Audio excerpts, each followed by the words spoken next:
of our students. And a huge part of this is being able to engage with them meaningfully. And that is to establish a good relationship.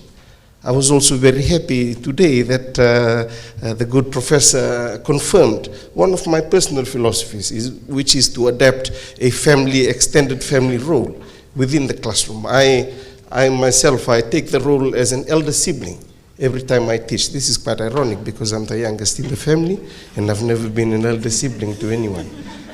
But I'm glad that I've transitioned and I fit into this role quite well.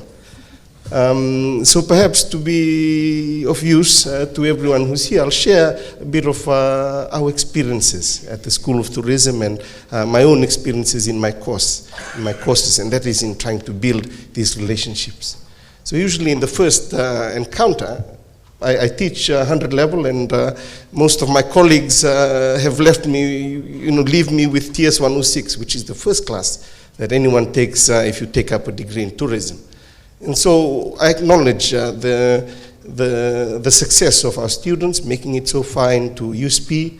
And for most students in this university, they are their first in family to be educated in university. So as lecturers, we have to make sure that we help them along their way. We don't want them dropping off. And this is the challenge that we have. So building relationships has been something that has paid dividends. So we start off by, congratulating them, thanking them for making it all that way, but also reminding them that we are their elder sibling. We're here to facilitate their success. And this relationship is often a lifelong one. Even after your class, you'll bump into these students in town, in the markets, at their place of work, even 10 years later. So really, it is a lifelong relationship, and we owe it to ourselves and our students to make the most of it. So knowing them by their names, this is one technique where we engage with students, knowing where they're from, what their interests are. We need to be, as reminded to today, to be reflexive, to be open, to be aware of the cricket results, even though we are rugby fanatics. We have to know who won the European League soccer, because we have students in our class who are into this. This is the small things, the small touches that we can do to enable ourselves to engage meaningfully with our students. Our school also organizes a meet and greet at the beginning of the semester for all levels. We engage and we use what resources we have, our student bodies, our alumni, to be part of this process and to set the stage for this relationship. In our lectures, we also welcome them. In our tutorials, we welcome them and we make that point to continue this relationship throughout. Before mid-semester break, we ask them, how has it been? How has your learning been? Please respond to us. How can we improve this? And often, it's the little things that they want. Yes, we want a change in scenery. So what do? We take them. We make use of the compound here at USP. Take them out for a tutorial outside. Invite them to bring their lunches in or their morning tea to make them feel a part of this process. And for those of us who are involved with teaching indigenous peoples of the Pacific, we know that our students need this. They need this loving and caring edge to be an elder sibling. Perhaps with, as the evidence has shown overwhelmingly, it's not only having the right teaching tools and innovative methods, but we have to engage meaningfully and to hold good relationships with our students. I guess that's all from me from the moment. Yeah. Naka. Thank you very much. So, open for any comments or questions. Som, you can ask a question. That's all.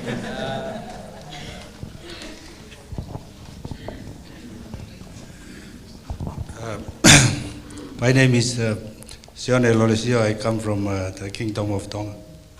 I'm not sure about you, but I come from an island that is so remote in Tonga that the Tongans themselves forget that we are in Tonga. So the island is called Niotoptapu. It is much closer to Samoa than the main island of Tonga. In fact, I'm in Niue now. Niue is much closer to the main island of Tonga than my island. So I'm sitting here today. I start from I have something to say, but if you can allow me just 5 minutes. I want to thank, I want to thank the guest speaker today for starting with Mariora, the language that he was speaking. And also the follow-up questions from Professor Randy Feynman. How did you get to the top? Did you speak Japanese? Because you are not speaking Spanish. I think language is one of the key relationship that we should have with our students. So I want to tell a very short story. It's only going to be 1 minute. The story of an Englishman and a Chinaman. The Englishman came to our shores long time ago. They came to look for extra land, for gold and other things. When they come and see us speaking a different language, hey, we fool them first to give us their land. And then they say, we teach you our language, English. Speak our language, that's where we get. The Chinaman just came in yesterday. The Chinaman came in and he saw, hey, these are beautiful people, we can use their land. In order to mix with them, we learn their language. I'm sorry for the NOPE group. China is now learning Tongan and Samoan and other languages in China. The challenge for us, USP. Which one we are going to still follow? Most of our people in the Pacific cannot come into USP because we still follow the Chinaman, the Englishman. You have to pass the English to come to USP. Why can't? That's the challenge I give you today. Why can't we follow the Chinamen? Of course, their food are nice and other things.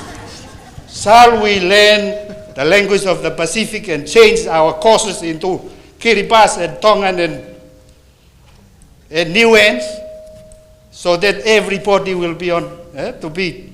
I recall one of the courses I taught, satellite, and there were some students from Tonga. Very difficult to teach them the concept of economics. Then I speak in Tongan. Then when I come out, I was told, you don't ever speak Tongan again. You speak English. But the students were so happy that they understand. That's the deficit, I think, I may be wrong. USP for 50 years have had the deficit thinking that people can't learn because they don't know English. From my experience, as I said, I come from a very small, remote island. When I come to USP, when I was in the island, we were taught in English. I have to translate from English to my Tongan thinking, and then from Tongan to English. We are suffering already with those, in that process. USP, that's the challenge. Are we going to let our people, and I'm very thankful to the Honorable Speaker today, he comes and speaks the language we want to speak in. And that's the challenge. Again, are we going, I have respect for the English men because it's very inventive, a lot of invention they have done. But I also have a great respect for the China men that come in and want to learn the deficit thinking that we always have all the time, that person is not good enough because he can't pass English. But if you give him to write in Kiribati, 100%, A++. So that's the challenge for us today. If I'm very small, my thinking, 2 cents contribution to the discussion. USP, what we are going to do in the next 50 years. If we can do marvelous things in the last 50 years, I'm sure. It only get 500,000 to change our courses to local languages. I have another example is the Jehovah's Witness. You go to the website, all their activities are in 79 languages. I don't think Jehovah's Witness is having more money than us to do that. So that is my 2 cents contribution for that discussion. Thank you.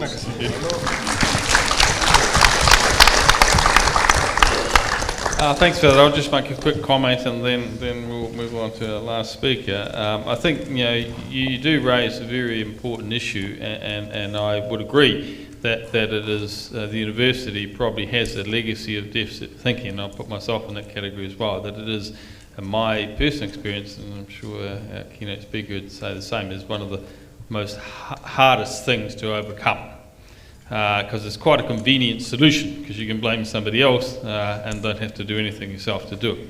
Then, as I'm sure you're aware, the reason university went for a single language was because at that time it wouldn't have had people who, certainly when USP was established, then it was all expatriate teachers. And so there was not the local expertise and knowledge and teaching capacity. But I think, 50 years we've moved on. So we are definitely in a position where consideration of teaching in languages other than English is something that is realistically worth considering. Because if you think about what the keynote said, then it's about that care, it's about that respect. And so that's what I heard from Dr. Apasalani, that he said, that you could see from what he said that it was about the care that they're expressing to their students. And plainly, a respect and a care comes from communicating with people in a way they want to be communicated with. So your point is well taken. What I'd like to do now is move on to our last speaker, who's Professor Suriko, who's the head of the School of Marine Studies, and ask him to make a comment. Thank you. It's on. It's on? No, thank you. Well, first of all, thank you very much, Professor Bishop, for such an enlightening talk. Now I think I know why my first year students are failing at 50% rate. So it was very inspiring and also learning. And perhaps the reflections I want to put together today are reflected to numbers. Because on the other hand, my success rate with postgraduates is 100%, at least for the last 15 years. But then I'm handling one or two at a time. When handling 100 or 100 plus is a completely different story for building this relationship and an extended family type of work. And I relate to the horse experience that you mentioned, because I'm a rider as well, and but I have always handled one horse at the time, or perhaps even when you put it into a cart, you have 4 horses in front of you. But again, numbers are the key to success in that relationship that you build up with them, and then they trust on you and you trust on them, and then you go together wherever you want.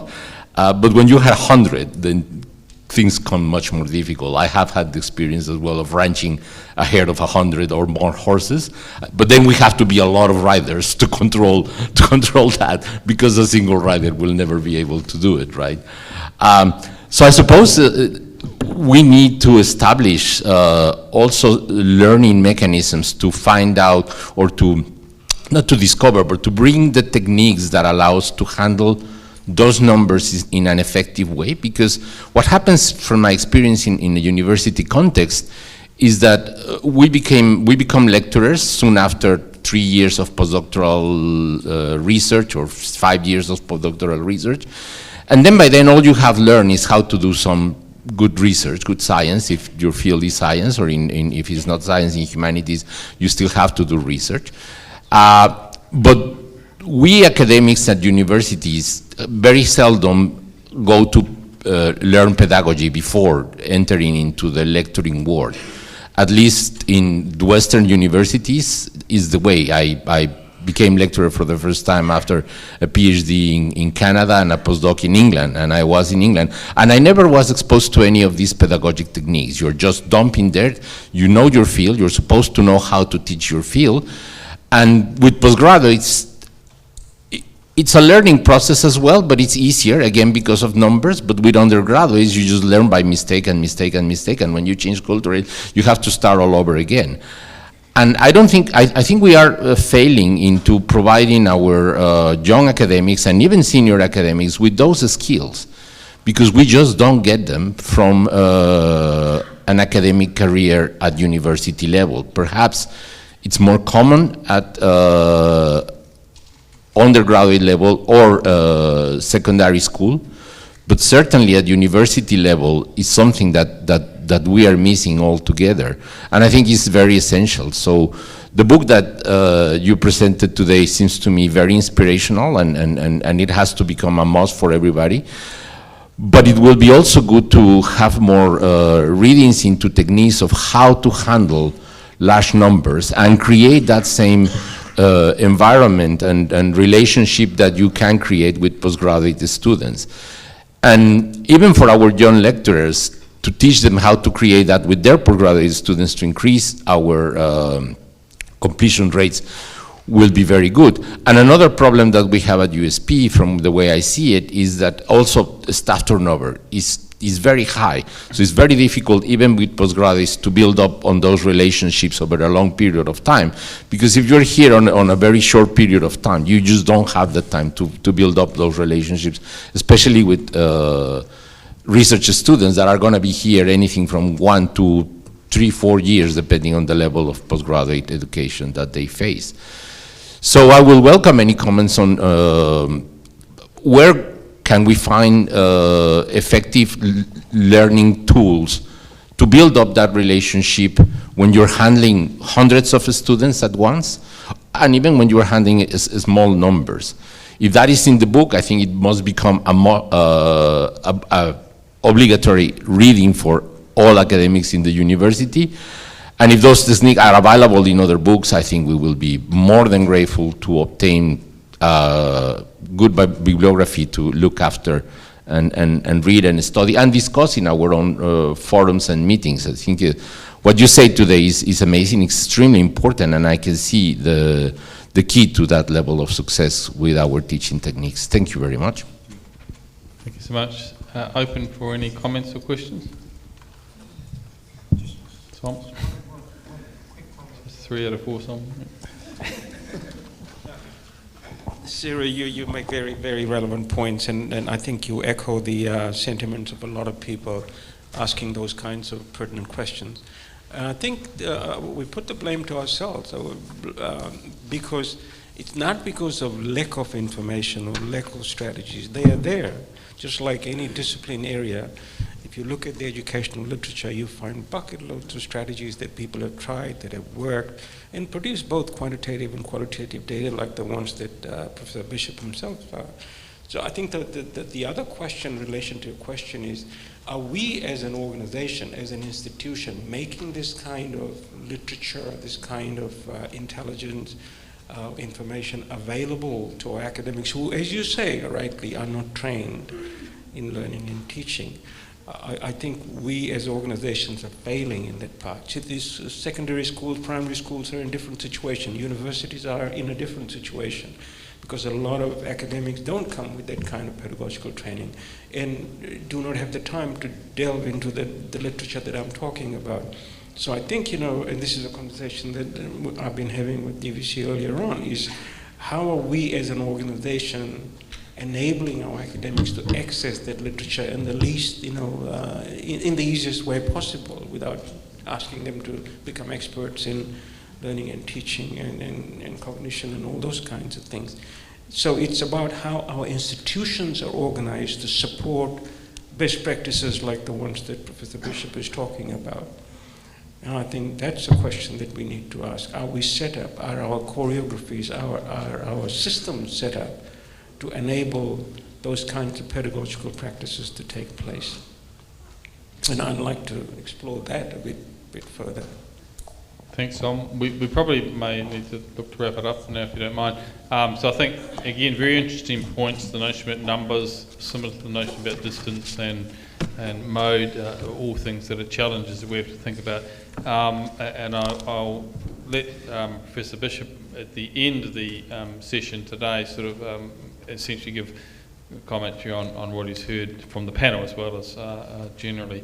But it just sort of strikes me, as we said earlier, that the notion of making it evident that you care and that you're not focusing on a deficit model will look different depending on your circumstances and context. And as everyone keeps saying, USP is one of the most extraordinary institutions in terms of the complexity of its environment in which it operates. I think we'll recognise that. Ladies and gentlemen, could you please join me in thanking the panel for some very insightful thoughts here. Thanks so much.